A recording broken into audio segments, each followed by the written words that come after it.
안녕하세요. 북리지 김성민입니다.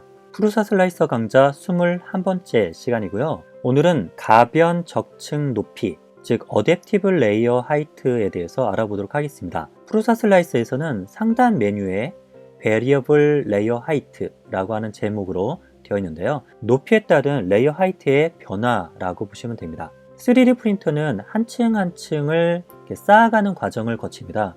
그러다 보니까 쌓아가는 그 간격 때문에 어쩔 수 없이 등고선이라는 게 나옵니다. 지금 제가 모델링 하나를 가지고 왔는데요.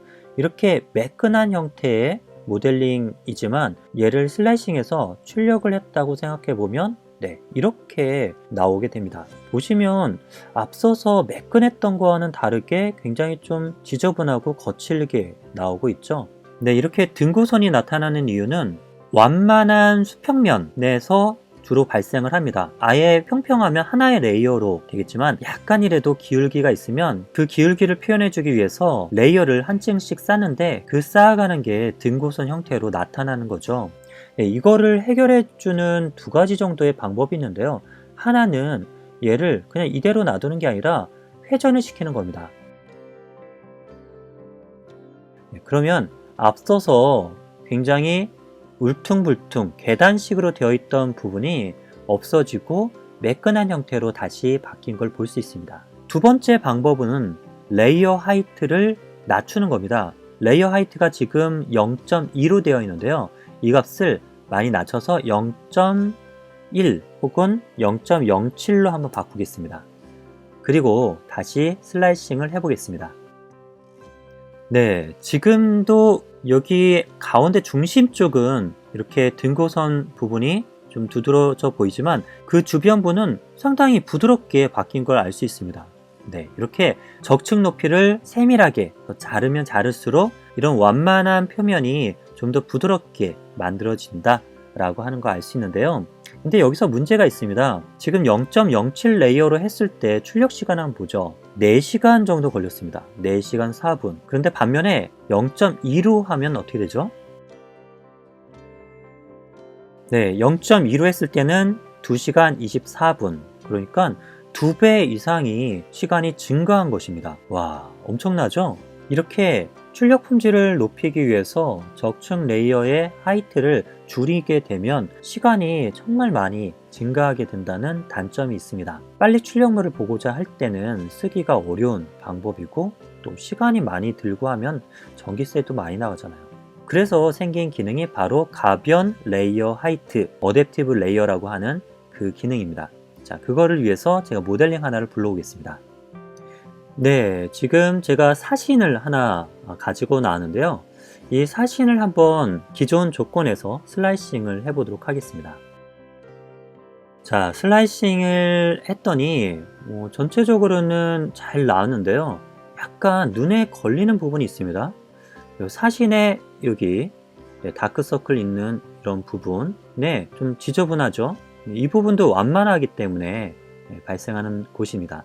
그리고 상단에 등고선이 아주 심한 걸 볼 수 있습니다. 등고선. 이거를 조금 더 부드럽게 만들고 싶다 라고 할 때 얘의 적층 높이를 갖다가 줄이는 겁니다. 줄이면 당연히 시간이 늘어나겠죠? 지금 1시간 54분인데 얼마로 늘어나는지 보겠습니다. 0.1 정도로 바꾸고요. 슬라이싱을 다시 하면요. 일단은 상단 완만했던 부분에 등고선이 많이 줄었습니다. 많이 부드러워져 있고요. 밑에 다크서클 부분에서도 그냥 하나의 면으로 되어 있던 게 조금 이렇게 완만하게 바뀌었고 눈 안쪽도 그렇죠. 이렇게 바뀐 것은 알겠는데 다시 시간으로 들어와서 보면 3시간 12분. 와, 너무 많죠. 1시간 54분에서 3시간 12분이라고 하는 시간으로 아주 많이 증가가 되었습니다.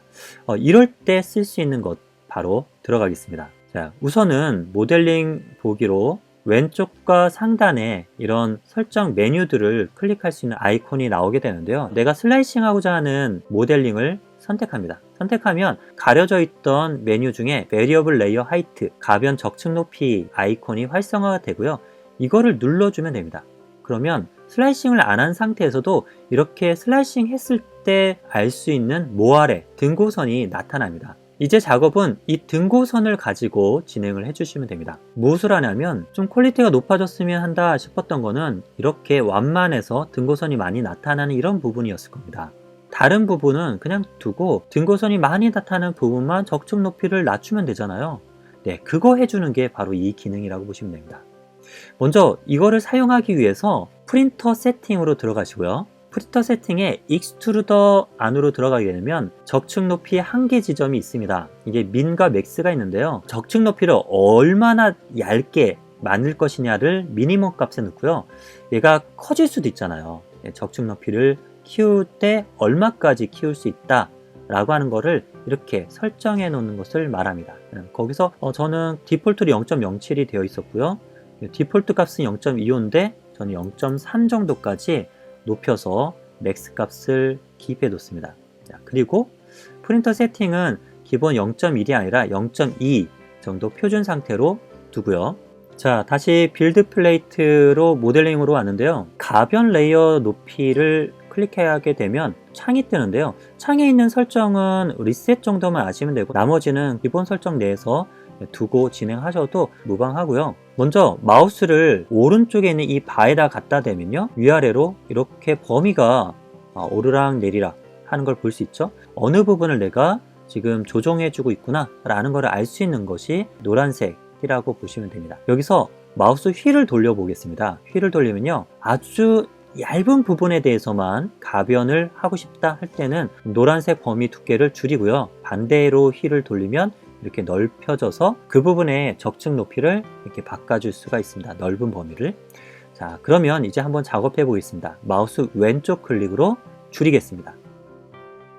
자, 이렇게 했더니 네, 많이 값이 내려가면서 모아래 부분이, 즉 등고선이 많이 줄은 걸 볼 수 있죠. 밑에도 마찬가지로 등고선이 많으니까 이 부분도 좀 줄여 보겠습니다. 여기서 여기죠. 여기서도 이렇게. 네, 이렇게 하니까 상당히 많이 줄어든 것으로 보입니다. 그리고 네, 다크서클 있는 이 부분도 조금 줄여보겠습니다. 약간 휠을 돌려서 마우스를 바꾼 다음에 이 부분이죠. 네, 이렇게 하면 상당히 네, 바뀌고요. 밑으로 가서 여기도 바꾸면 좋을 것 같습니다. 네, 등고선이 줄어들죠. 네, 이렇게 바뀌었습니다. 자, 그 다음에 바뀌긴 했는데 여기가 급격하게 꺾이면서 좀 부드럽게 해줄 필요가 있습니다. 여기서 스무스란을 바꾸면서 하셔도 되는데 저는 Shift 그리고 오른쪽 마우스 버튼이 스무싱이라고 했는데 Shift를 누르고 오른쪽 마우스를 하면요, 얘가 보시면 그래프가 좀 부드럽게 바뀌는 거 보이시죠? 이렇게 꺾이는 부분이 완만하게 부드러운 식으로 바뀌게 됩니다. 그러면 우리가 신경 써줘야 됐던 부분의 등고선이 완만해지면서 이 부분의 퀄리티가 높아지는 것을 볼 수 있습니다. 네, 근데 거기서 끝나는 게 아니라요, 반대로 좀 수직으로 올라가 있는 부분은 굳이 레이어 높이가 그렇게 얇을 필요는 없습니다. 그럴 때는 마우스 오른 버튼으로 밑에서부터 오른쪽 마우스 버튼 클릭을 해서 이렇게 올라가고 얼굴 밑에 몸통까지는 해도 될 것 같아요. 이렇게 하게 되면 아래쪽 부분에는 적층 높이를 좀 더 두껍게 만들어지겠죠. 그리고 다시 스무싱 Shift 누르고 오른 버튼에서 부드럽게 연결될 수 있도록 이렇게 해줍니다. 이렇게 하게 되면요, 아주 강렬한 빨간색은 0.3 레이어, 그리고 회색은 0.2, 그리고 초록색으로 되어 있는 부분은 0.07 이렇게 됐을 겁니다. 자, 이제 중요한 거는요, 이렇게 했을 때 시간이 얼마 나오느냐입니다. 네, 슬라이싱 결과를 보게 되면요, 네, 정수리 부분이 등고선이 많이 줄고 네, 완만하게 보이죠? 그리고 부드럽게 연결된 거, 눈 쪽에 있는 다크서클과 눈 안도 좀 부드러워졌습니다. 그리고 반면에 밑으로 내려가 보면 티는 많이 나지 않지만 적층 높이가 좀 두꺼워진 걸 알 수 있습니다. 그래서 결론적으로 시간은요, 시간은 2시간 8분, 3시간이 넘었던 게 3분의 2로 줄어들었습니다. 상단은 0.07로 0.1보다 훨씬 더 적게 했음에도 불구하고요.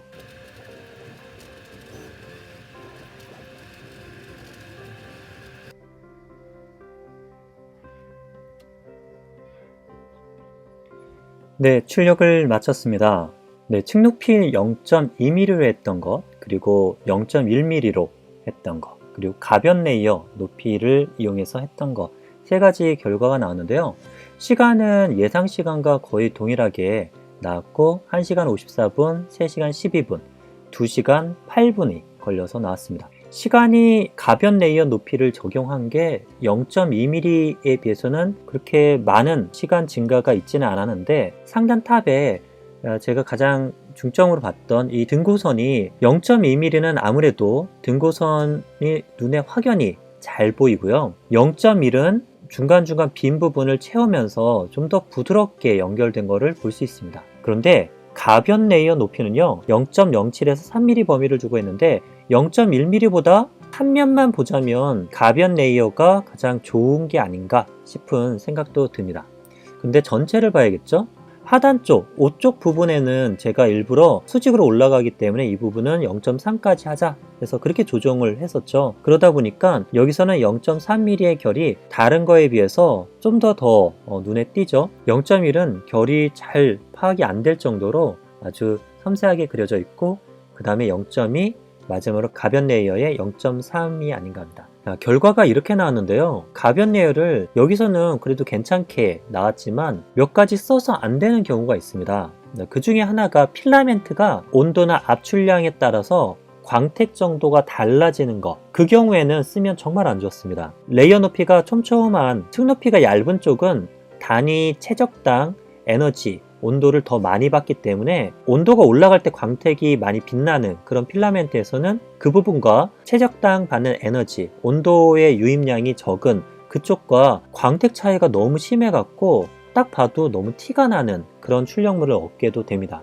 지금은 괜찮은데 혹시 여러분 사용하시는 필라 중에서 그렇게 온도에 따른 광택 차이가 나는 거는 사용하지 않는 게 좋을 거고요. 그리고 비슷한 문제인데, 온도 타워를 만들었을 때 적정 온도 레인지의 범위가 좀 넓은 경우는 사용해도 괜찮지만 괜히 좁다 그러면 층 높이를 낮췄을 때 혹은 축 높이를 높였을 때 오히려 압출 불량 현상이 막 나타날 수도 있습니다. 그런 경우는 사용하면 안 되겠습니다. 이 기능은 큐라에서도 동일하게 어댑티브 레이어라고 있습니다. 그런데 큐라에서는 이게 자동으로 되기 때문에 내가 원하는 곳만 바꾸거나 하는 게 조금 곤란합니다. 그냥 자동으로 그냥 세팅해 두면 알아서 쫙 되는 거죠. 근데 프루사 슬라이서는 이와 같이 내가 직접 필요한 곳만 만질 수 있다는 게 저는 굉장히 큰 장점이 아닐까 싶습니다. 네, 오늘 프루사 슬라이서 강좌 21번째에서는요, 가변 레이어 높이에 대해서 알아보았습니다. 어떠셨나요? 저는 이렇게 중간에 레이어 높이를 막 바꾸고 이러는 것이 그렇게 매력적이다 싶지는 않지만, 어떤 모델링 같은 경우는 꼭 이런 것을 해줘야 될 필요가 있는 그런 모델링이 있을 것 같습니다. 그래서 여러분들이 출력하는 출력물에 맞춰서 상황에 따라 이런 기능도 알아두시면 좋지 않을까 싶고요. 오늘 강좌는 이것으로 마치도록 하겠습니다. 오늘도 시청 감사드리고요. 다음 시간에 뵙겠습니다. 감사합니다.